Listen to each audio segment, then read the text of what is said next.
Thank you all for joining our webinar today on using MALDI for the analysis of polymers and surfaces. My name is Nancy Wright-Ross, and I will be your host. If you should have any technical difficulties during the presentation, please use the chat box to communicate them with me. In addition, be sure to download the handouts that you might find also informative and related to this webinar topic. At the end of this presentation, we will have time for a brief question and answer session, and we ask that you use the question box located in the drop-down panel, the control panel, and if we are unable to get to your question at this time, we will definitely contact you offline.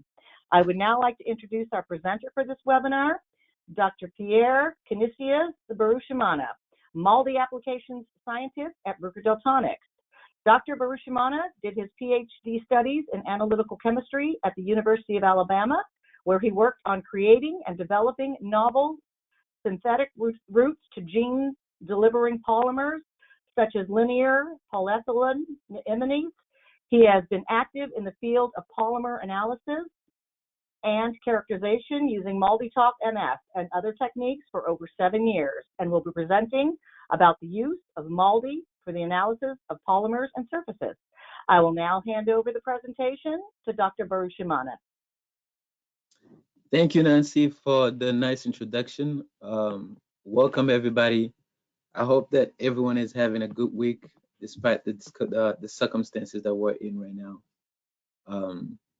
But this afternoon, I would like to talk to you a little bit about the use of MALDI in the analysis of polymers, polymers and surfaces, and a little bit about the analytical solutions that we offer here at Bruker.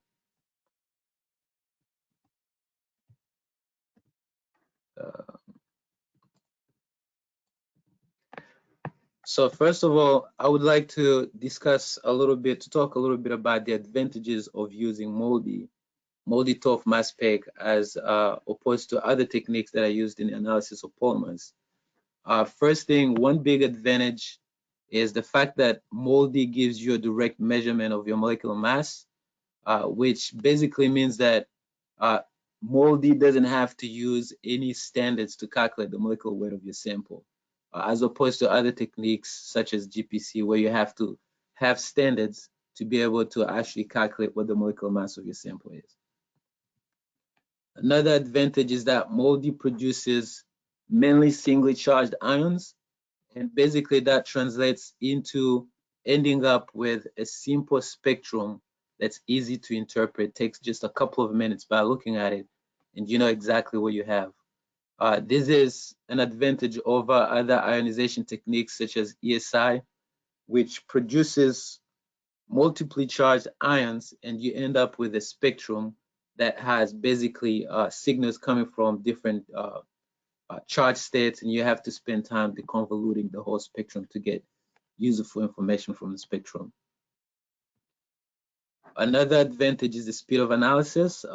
Basically, since there's no separation using chromatography that's involved with MALDI, a full analysis circle, normally including with the sample prep and everything else that you have to prepare for, takes just a few minutes, just about 10 minutes. And 9 minutes of those normally go into the sample prep stage. The acquisition of data itself takes just a few seconds, and we're going to be looking at a software that I'm going to show for a few minutes, basically that has a video recorded of how long it takes for an analysis to acquire data later on in the upcoming slides. Another big advantage of using MALDI is that it's able to analyze very high molecular weight species. Basically there's no limit as to how high you can go. As long as you can analyze your sample and be able to detect it, you'd still be able to make a fine CA using MALDI. It's also capable of analyzing insoluble analytes such as nanoparticles, polymer surfaces, of course, just like the title of this presentation today. This is a huge advantage over ESI or GPC, where you have to have your sample soluble in some sort of solvent to be able to analyze it, or even NMR.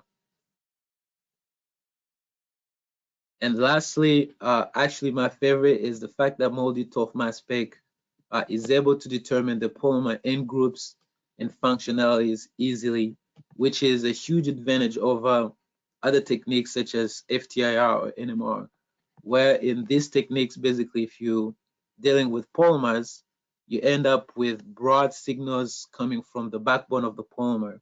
And most of the time, the signals that come from the end groups are embedded inside of them, and you wouldn't be able to see them either. MALDI makes it easy to illustrate exactly what you have. We'll see that in just the next few slides with some of the data that I'll be showing today.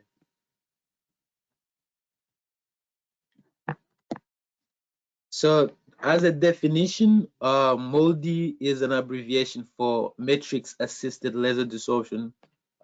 It's an ionization technique that was invented in 1988.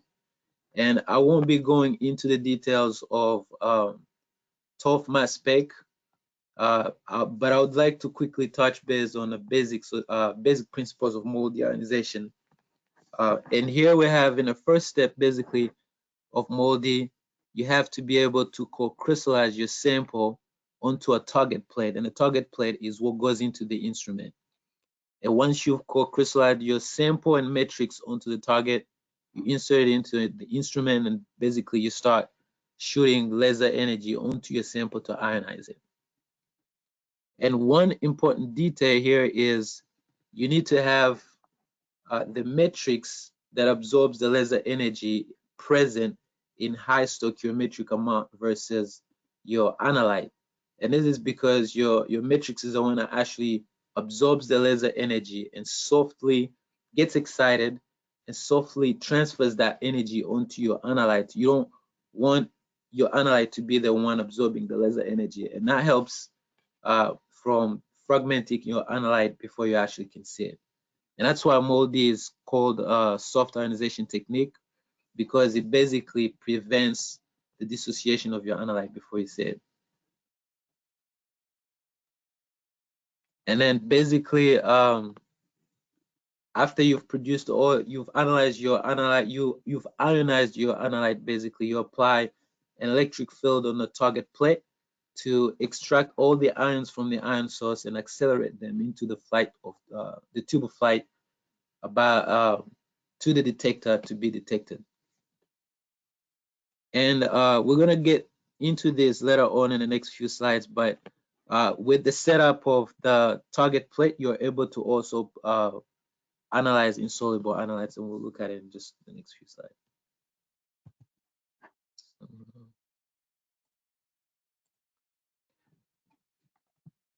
So for the listeners not familiar with the principles of MALDI-TOF technology, I would highly recommend to watch these two videos. They're on YouTube. One is MALDI-TOF, the MALDI-TOF process. The other one is MALDI-TOF process. Each one of them are less than 2 minutes long, and they basically provide you with a really clear picture of how this MALDI-TOF technology works.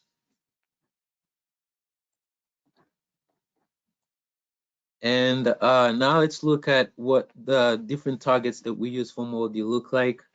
Here we have on the top bottom left a typical MALDI-TOF target with different spots where you can put your sample, so the little dots that are on top of it. And this is normally what we use for if you have a liquid or powder sample that you want to analyze, and you just stick it on there. An important detail here is that your sample has to be fully dried and firmly attached to the target before you can introduce it into the instrument. So basically that means no wet or dusty samples before you can actually introduce it into the instrument for analysis.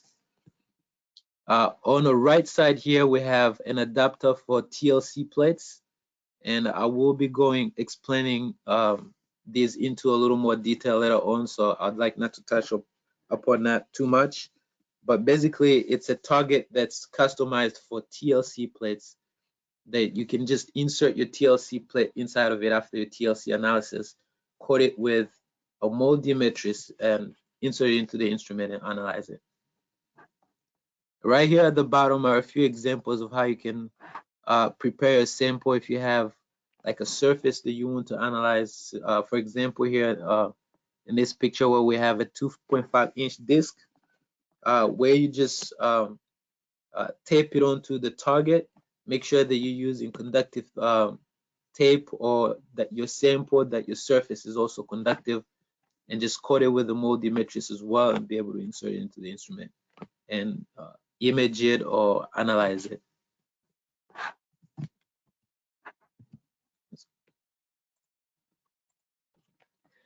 So as I promised, this is what the data acquisition software we use looks like.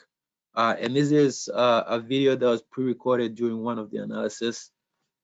Here on the top left of the software, we have a little camera, a camera that's inside of the instrument. And this camera basically shows you, gives you a visual in real time of what's going on inside of the instruments. So it shows you exactly where on a plate you're shooting your laser, and exactly where you're actually collecting data from. And then here below, there's a diagram basically that shows you the different spots on a target plate, and you can go in and look for where you actually spotted your sample in each one of these spots. And as you can see, as you move from one spot to the other, the visuals from the camera shows you that you are moving the plate and you are trying to go to a different spot to analyze something else. And you will know exactly where you spotted. So it could be on A1 sample spot, or 5 different spots. So you'll have to know exactly where you put your sample to be able to find it for analysis. And to start acquiring data, basically you have to first load a method, and a method is the one that actually stores all your parameters. So you load it into the software. That's what we're doing here. And once you load your parameters and your method and everything, then you're ready to go. And here, one other important thing to point out here is this little cursor that's on the right side of the camera. This is where you adjust the energy of the laser that you're using to shoot the sample. So you can easily, just by moving the cursor up and down, adjust the amount of energy that you are applying for the ionization of your sample. And in case you're not getting any signal, maybe you're not actually applying, or you're not using high enough energy of the laser to be able to ionize it, you can increase it a little bit. Or if you're getting fragmentation, then that means you're probably using too much energy, and you can tone it down a little bit by just moving the cursor a little bit down. And let's look at how long it takes. So just by shooting, as you can see here, a couple of seconds and you have your spectra, basically, as long as your parameters are right and you have the right amount of energy being shot at the sample.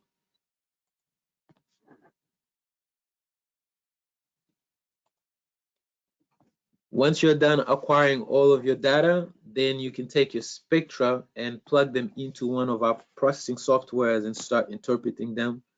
And MALDI data actually contains a great amount of useful information on polymer composition. So you really need a proper software to be able to extract all this information from your spectra that you just acquired.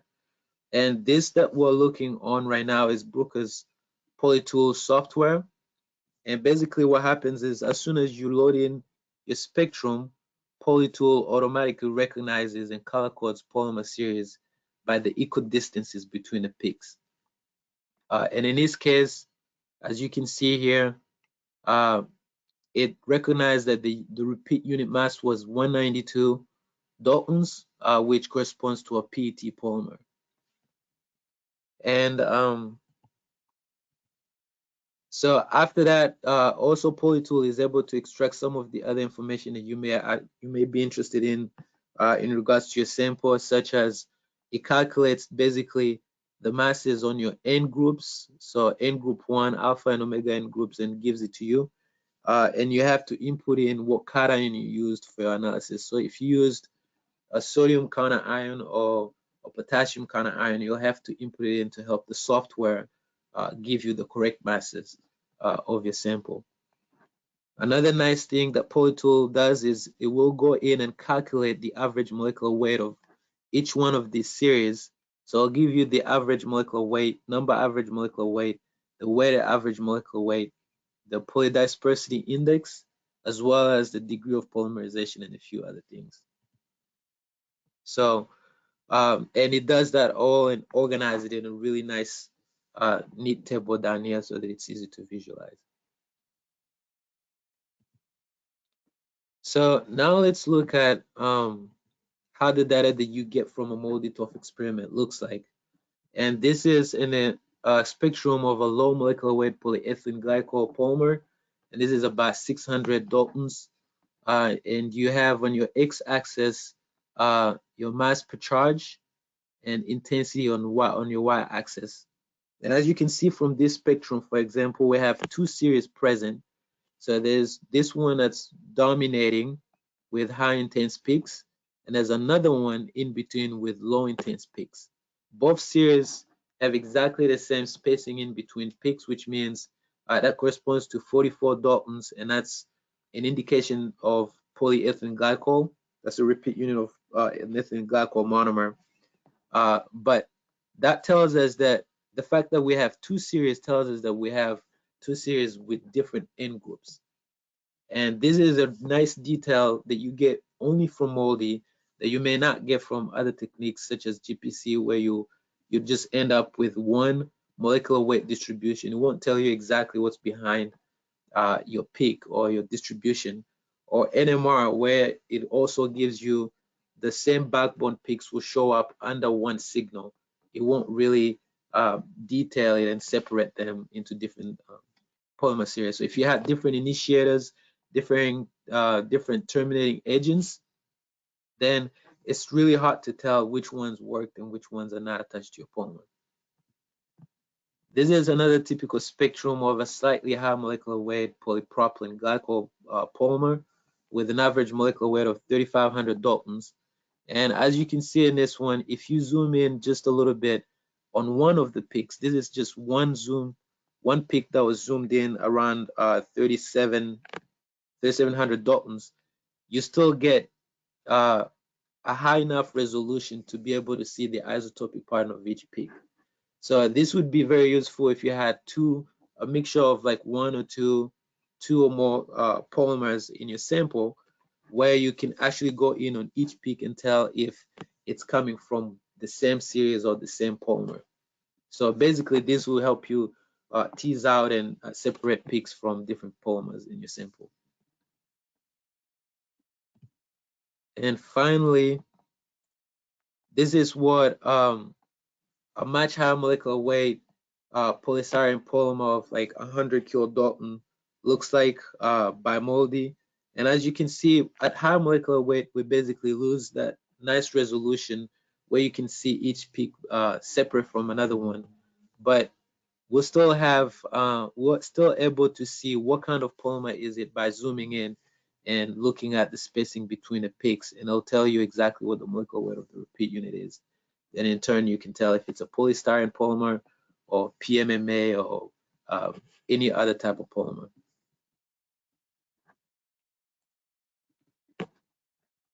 So now let's take a look at a few examples where MALDI-TOF was used for polymer characterization. This is working bad.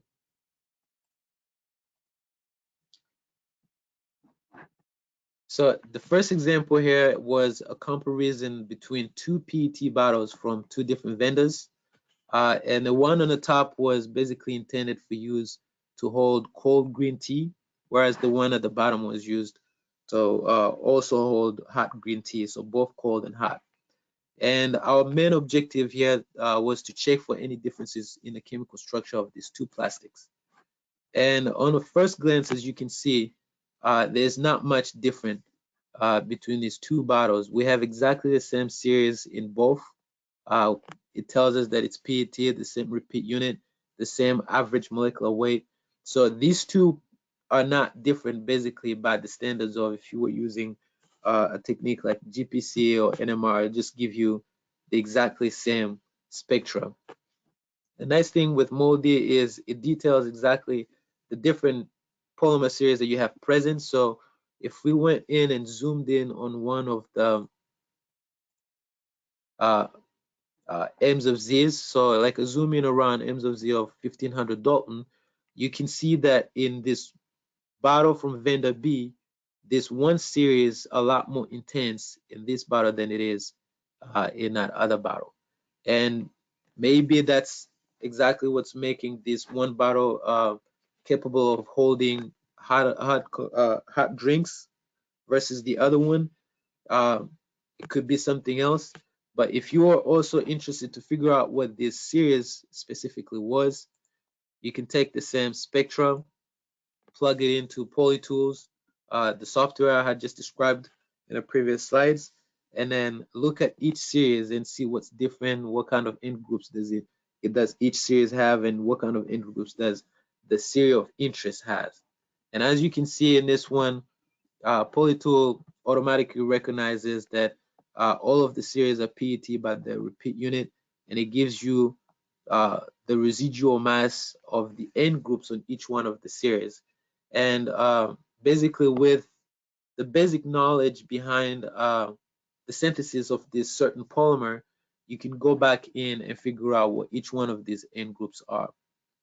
In this example, for example, you can see that we have about 6 series identified, counting the cyclic ones, where the cyclic series would be where you have a PET that's cyclic with no end group on it attached to it. And for in regards to the previous example that I was talking about PET bottles, we were able to find out that that series that was more present in one PET bottle than the other corresponded to a hydroxyl initiated PET polymer that's also proton terminated. So it's a very straightforward technique, very straightforward software as well, that gives you what you're looking for and what you're trying to find about your sample. Now let's look at a different type of example where MALDI was used in the surface characterization of different materials. This example comes to us from the data storage industry. So in this case, our customers were developing a lubricating film for a hard drive disk. And as we know, hard drive disks are basically made up of different layers, where you have your hard drive disk at the bottom, a magnetic layer on top of it, followed by a protective film on top. And then you end up with a lubricating film at the very top that's about 1 to 2 nanometers. And this lubricating film basically is the one that serves as an interface between a hard drive disk and the magnetic head slider that touches the hard drive as you're reading your hard drive disk. So our customers were interested in basically optimizing that lubricating film that they were using. And what they did is they took the hard drive disk and rotated it at very high speeds to simulate long-term use. And they used it on a lubricating film that was made up of a mixture of different copolymers with different degrees of polymerization. And they were basically trying to see what ratio would work best and would last longer as a lubricating film on one of these hard drive disks. And after that experiment, they basically cut out a region off of the hard drive disk that consisted of the track here in the red dots, where the magnetic head slider was touching the hard drive disk, and some of the regions around it. Cut it out of the disk, and then coated a matrix on top of it, inserted it into the instrument, and imaged the whole region, just to look at the different components in the mixture that they had. And they basically chose a molecular ion, 4 different molecular ions from different polymers in the mixture, and used them to make these images that you have from C, D, E, and F. Basically, they followed each one of these components in the mixture to see which one was depleting faster than the other ones during the course of the experiment. And as you can see here in C, this particular polymer was almost completely gone, degraded off of the hard drive disk, because barely any ions were collected from the track that the head slider was touching the hard drive on, as opposed to component in D, where, as you can see, it was barely going anywhere. It was holding up onto the surface and not degrading as fast. So this would be a perfect experiment in case of, as we know in the real world, hardly anyone uses a homopolymer. Mostly it's either a black copolymer, a random copolymer, or polymer blend of different polymers. This would be a nice experiment to use if you were looking for the ratio of your polymer blends and see which one would hold up longer for its application.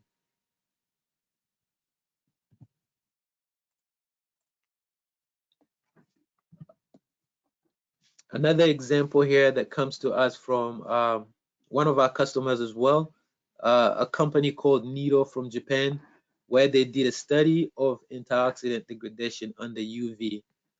So phosphorus antioxidant is normally used for the protection of ethylene vinyl acetate plastics. And Nido has such a product that they use. And what they did is they took that product, they took a circular piece out of it and basically irradiated it with UV light for an extended period of time in 3 spots, as you can see here in this illustration at the bottom left, for a period of time. And then they took that same piece, coated it with a MALDI matrix, inserted into the instrument, and imaged the whole piece just to see how this antioxidant was degrading over time. And as you can clearly see in the resulting MALDI image, there's a very clear correlation between the antioxidant decomposition and the surface spots that were exposed to the UV light, where you have them colored in red, and then also the region that was not irradiated is colored in blue.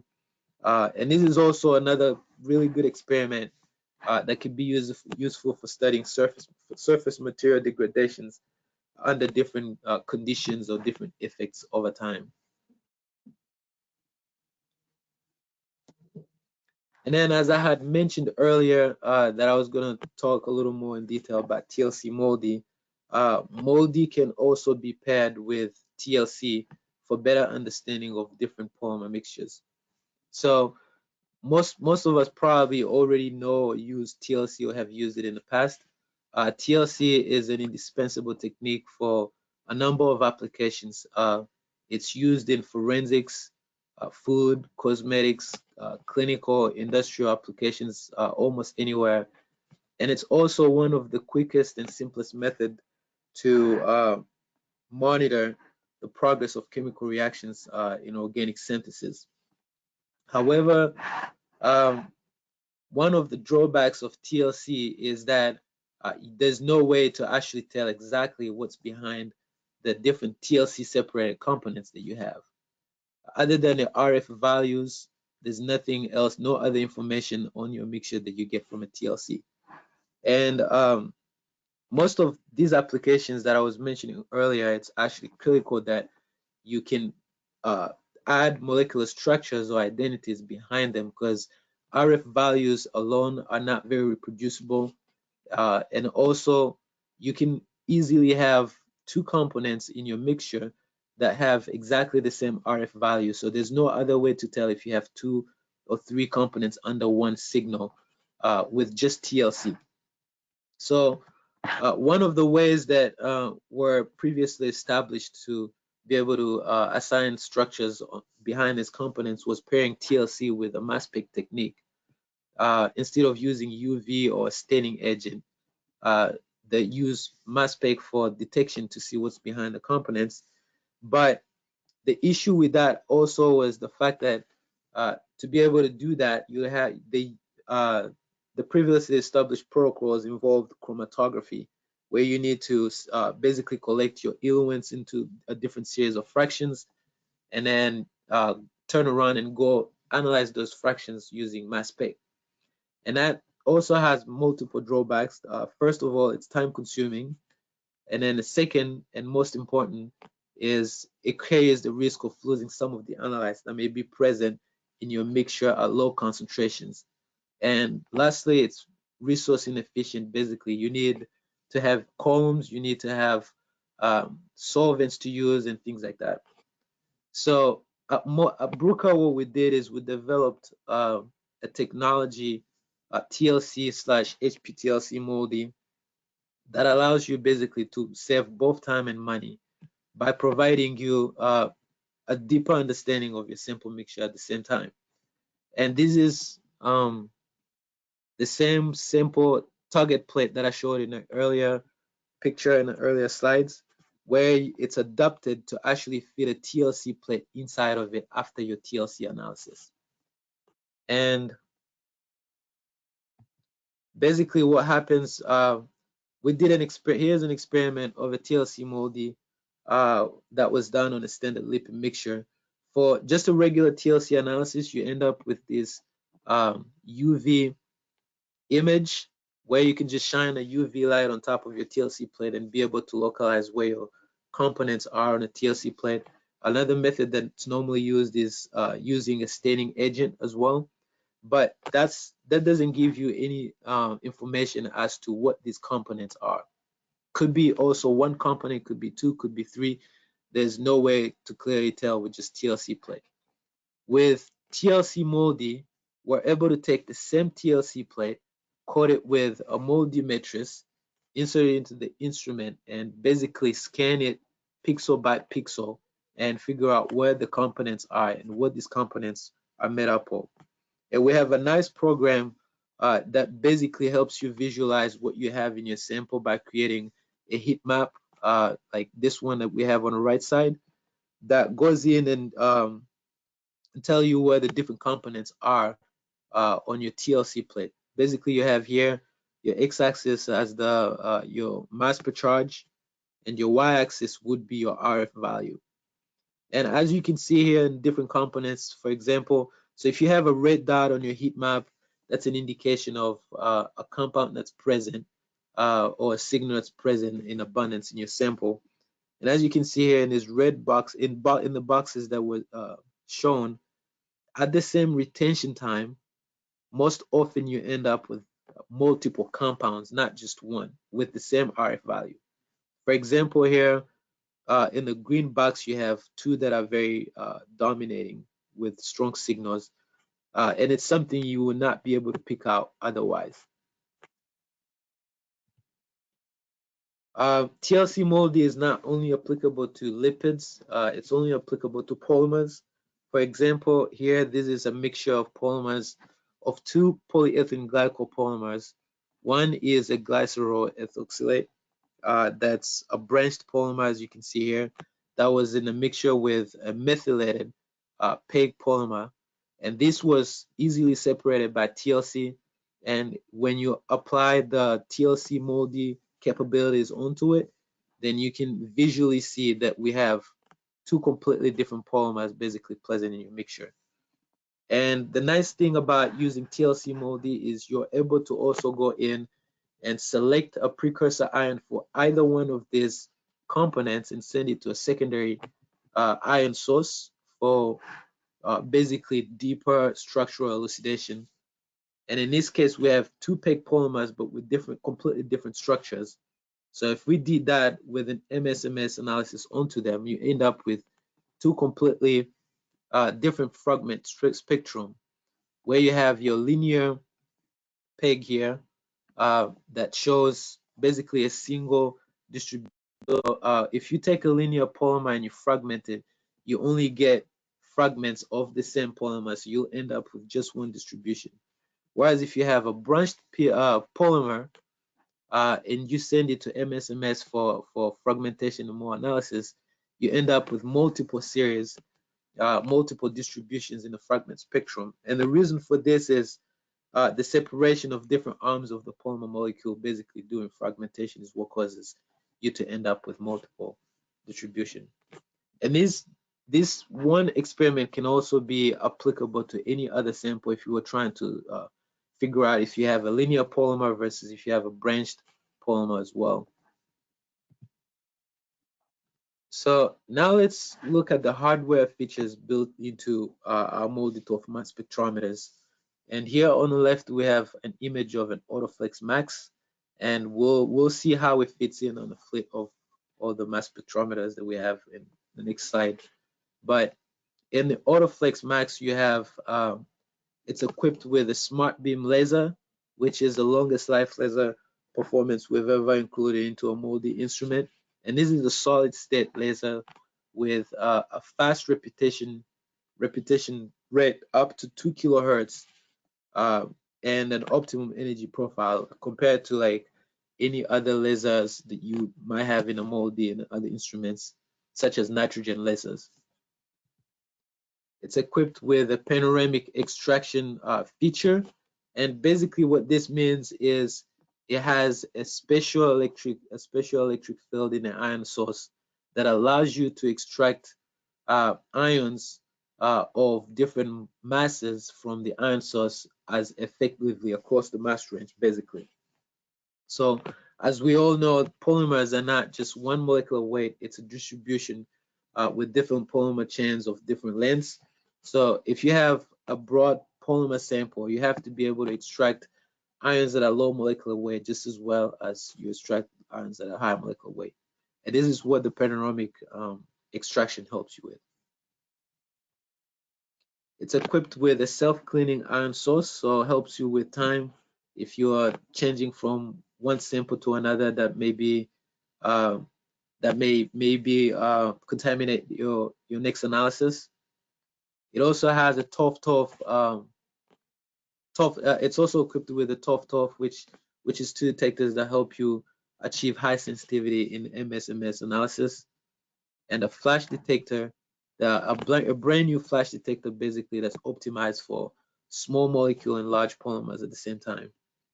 And also lastly, it's equipped with a 10-bit digitizer that increases your dynamic range of what you can see in one spectrum.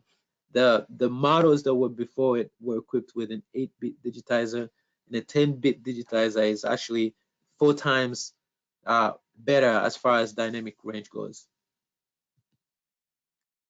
So lastly, I'm proud to actually say that Bruker is a leader in MALDI analytical solutions, and we have a series of MALDI instruments starting from this entry-level Microflex instrument that's a benchtop, followed by the Autoflex Max I just showed, and then followed by an advanced one, an Ultraflex Stream with much higher sensitivity and much better mass accuracy and resolution.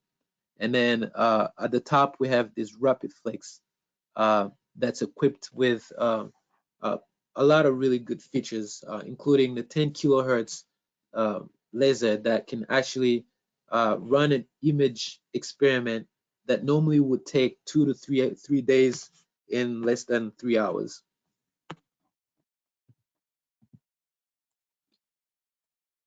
And with the instruments, we basically offer other analytical solutions, including MALDI imaging, TLC-MALDI that I mentioned, and then also some specific softwares to go with them, such as PolyTools, Polymerics, and Skills. Polymerics, I haven't mentioned Polymerics yet, but Polymerics would help you interpret the type of spectra that you get from a black copolymer instead of like a homopolymer, better than PolyTool.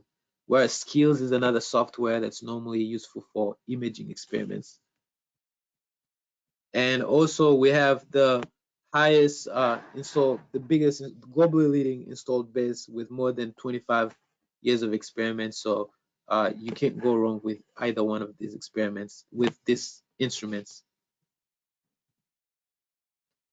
So 5 reasons why anybody would want to use MALDI-TOF for polymer analysis are the fact that MALDI-TOF is a simple technique. It's a disk-kill technology. Basically, anybody can be trained and use it easily. It's a very fast turnaround time technique, about 10 minutes or less, and you have your results. You know exactly what you have in your sample. Gives you direct access to molecular weight and end groups. It's a flexible technique as far as your sample. If it's a difficult and soluble analyte, you'll still be able to analyze it using MALDI.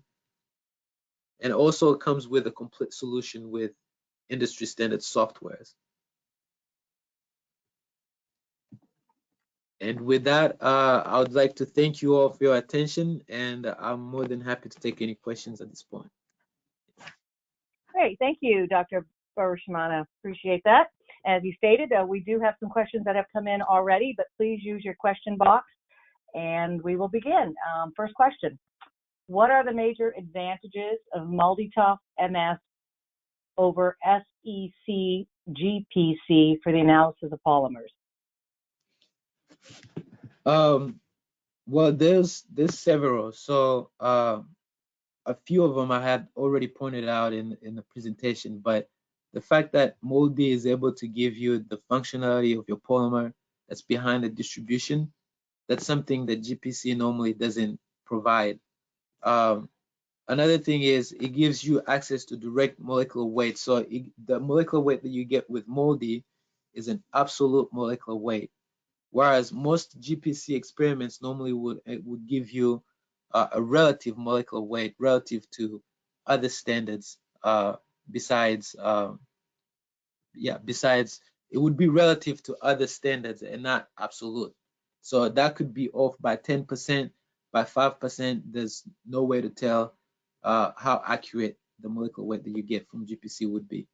And then another big one would be the fact that it only takes about 5 minutes for a MALDI experiment on any sample, basically, and you know what you have, as opposed to GPC where sometimes it takes up to like 5 hours or more, including method development, finding the right solvent, finding the right standards, and things like that.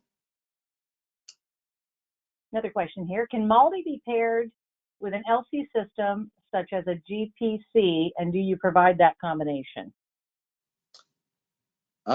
It can, but you have to be able to design your experiment in a way that it works. So there's different ways of doing it. So you can either run an LC analysis on your sample, collect your fractions, and then analyze them using MALDI, or you can also, there's another instrument called Spot On that we offer that can easily pair your GPC analysis or your LC analysis with MALDI. So it's an interface basically that collects elements from your LC system and automatically deposits it onto a MALDI target and introduce it into a MALDI without having to do anything.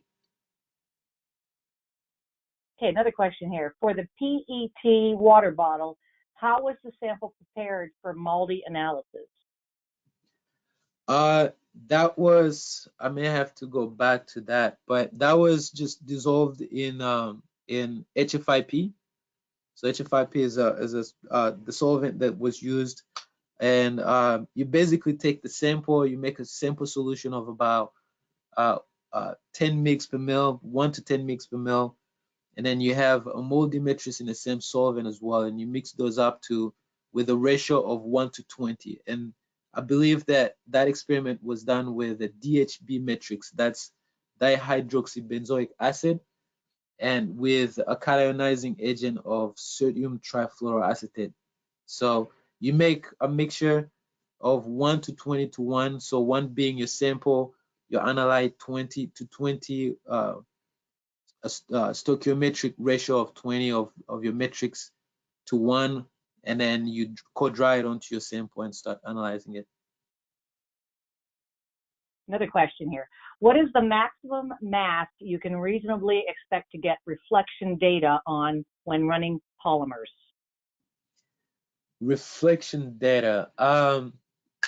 So that brings in another point that there's actually 2 modes of analysis. So you can either run your analysis in a linear mode or refracton mode. A refracton will actually give you a higher resolution, but it's not usable for much higher molecular weight samples. And I believe you can, depending on what method you're using and how good you are at tuning your method, you can get reasonably good data in a refracton mode on a sample that's as high as 25 kilodalton. Okay, another question here. For surface analysis, how thick can an insulating layer be between the surface of interest and the conductive substrate? Could you say that one more time? Sorry, didn't catch Sure. it well. For surface analysis, How thick can an insulating layer be between the surface of interest and the conductive substrate? And the substrate, but conductive is in parentheses. That I would need a little more detail to understand what that is, but a few things I can mention on that question is you need your sample to not be more than 100 micrometers thick on top of your target. And also, if you apply a moldy matrix on top of your surface, you can get information from that surface down deep to like 2 nanometers. So anything that's 2 nanometers on the surface, you would be able to see it by moldy. Okay, we can always certainly address that question after we're done as well with the person who asked it directly. What's the MW dynamic range and limit of detection of MALDI-TOF MS? So the dynamic range varies depending on what sample you have. So different polymers ionize differently. As long as you can ionize it, you still and be able to make it fly basically inside of the ion source to the detector, you still be able to detect it. There's no limit as far as the time of flight in between. The mass analyzer doesn't have a mass limit onto it. The only issue comes if you have a high molecular weight sample that you can't ionize, or if you ionize it, it doesn't actually accelerate and fly at a high speed to hit the detector hard enough to be able to detect it. But the highest I believe that's been detected by MALDI goes up to 1 million Daltons. And as far as the sensitivity of MALDI, you can go down to attomoles. You can detect samples or analytes that are present in your sample down to like an attomole concentration. Okay, good. Next question. Could you give some guidance as to which matrix to use with which polymers?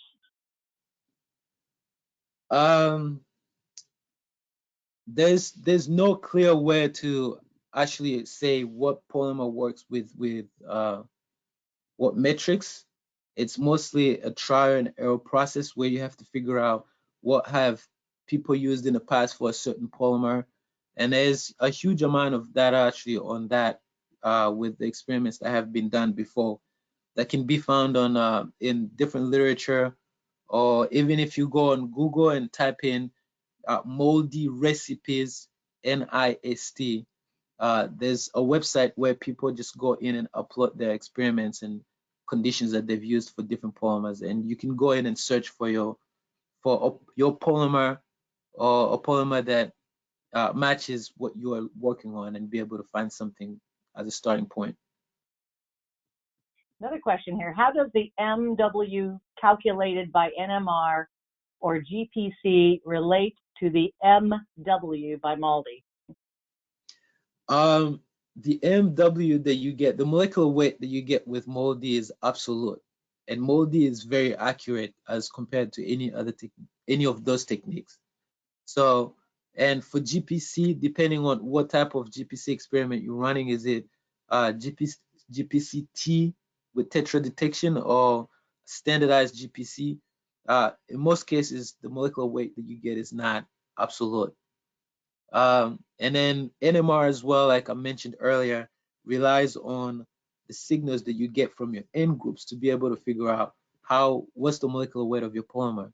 And in most cases, they're so small or even hidden behind the polymer peaks that you won't be able to actually calculate the molecular weight easily, especially for very high molecular weight samples.